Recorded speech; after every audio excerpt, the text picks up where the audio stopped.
Hello, everybody. It's good to be with you again tonight. So, before I get started, let me just say, please like, subscribe, and donate. Like, subscribe, and donate. We need your help. We just can't do this by ourselves. So, if you like this, please support it. Thank you.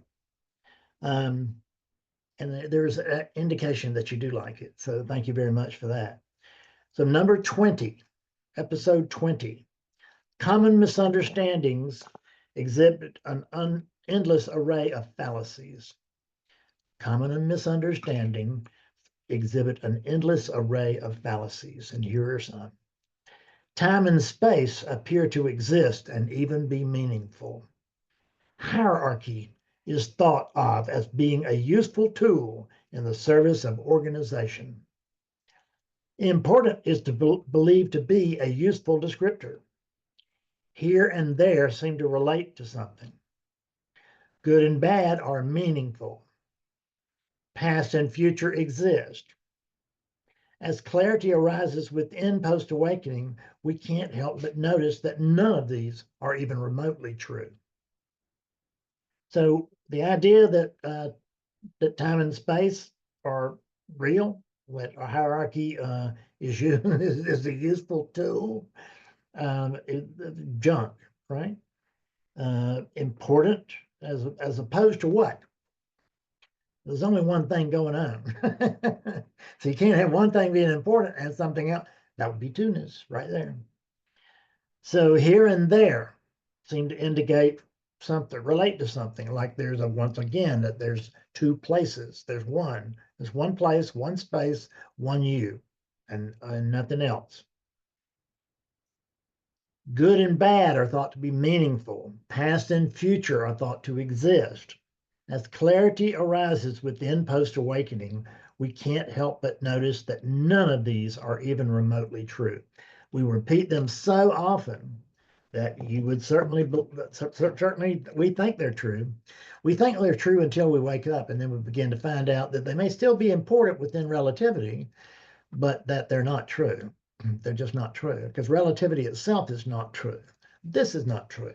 This is as true and real as anything else, but that ain't saying much, right? Because there's nothing else that's more real, more important, less real, less important.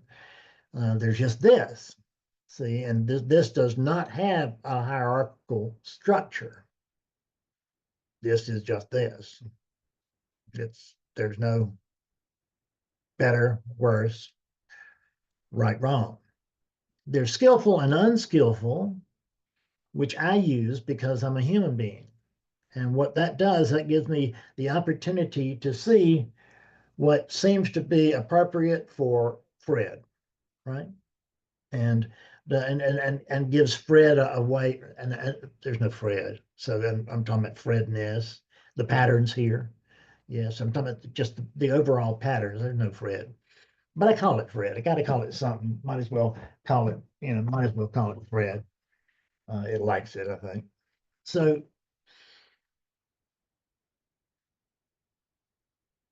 what we want to learn about these, right, these phrases that we just throw around. It is what it is, right? Oh, don't tell me that. I don't want to hear that anymore. Okay, but but it still is what it is. And that's a profound spiritual truth that has been demoted, if you will, degraded into a pop slogan. Yeah.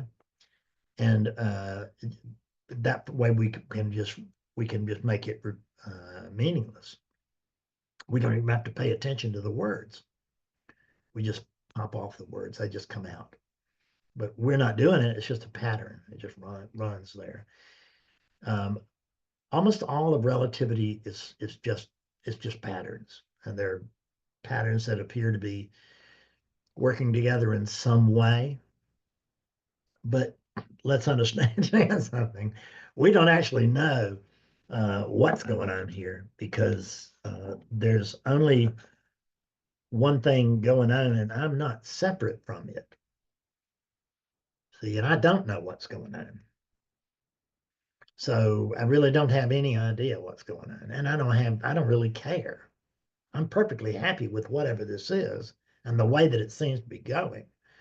It doesn't mean that I'm, on board with cruelty or, or I'm not sensitive to somebody else's feelings, that I'm not compassionate. I am. I'm very compassionate. My students know this. And it but I'm not maudlin. I'm not gonna get stuck on it. It's I'm sorry, I'm sorry, I'm sorry, I'm sorry. And I had a student who had a daughter die, and it was terrible. And suddenly, and we talked, and I just expressed my sorrow, over and over and over again for like about a year, and he did too. And we would talk about it, and how it was affecting him, and just what happened and all this stuff.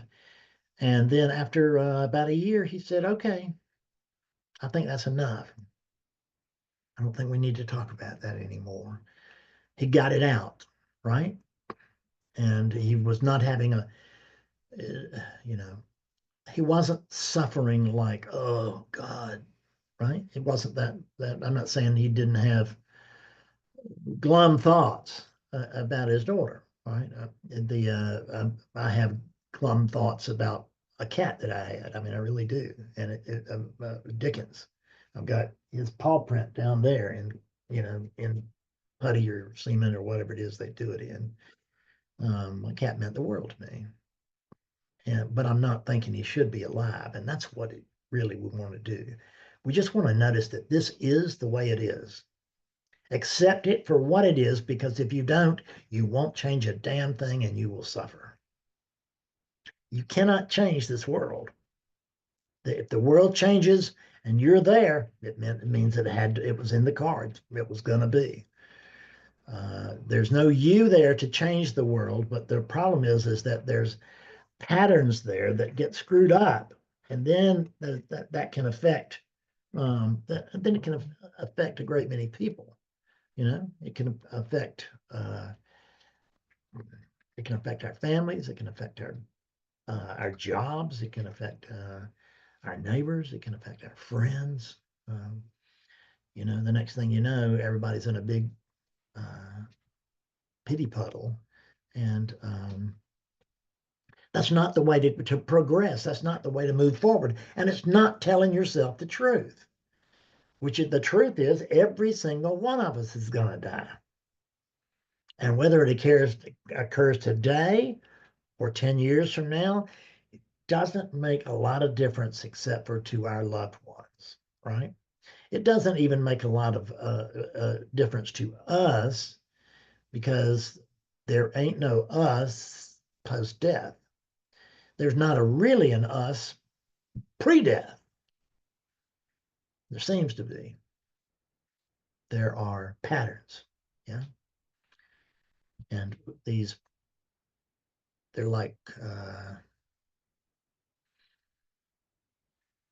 what's the word? I can't think of the word I usually use, but it's just appearances. That's what I'm saying. There are all these appearances, and this is my world of appearances. It looks very much like I imagine the inside of my head looks.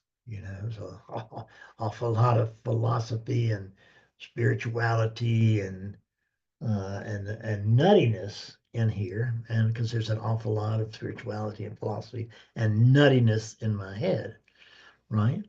There's maturity and immaturity, and I like both. I'm not afraid of it. Um, I'm not sure what our conclusion is tonight. I think the conclusion is simply to recognize um, that this is the way that it is, and it's it's not a matter of pleasing us. We think this thing is we give this idea that the world is to please us. It's not. We think enlightenment will will really make us very happy. That's what we're thinking. And it might or it might not, right? But it's not designed to make you happy. It's designed to make you real. It's designed to hook you into the reality that you're missing. Because all you can see is this, which is the appearances.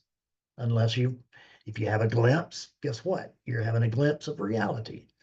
It's not a glimpse of something and something marvelous that nobody else has seen. I thought that when I had it. I didn't think any other human had ever been here. But that's just my natural arrogance that came out, right? This is it. Good Lord, you know. I don't know what Buddha was thinking. I just God Almighty. This is as it is. Accept it, please. Just accept it, and you will not suffer. What more can I say? Accept this, and you will not suffer. Thank you very much. Good night.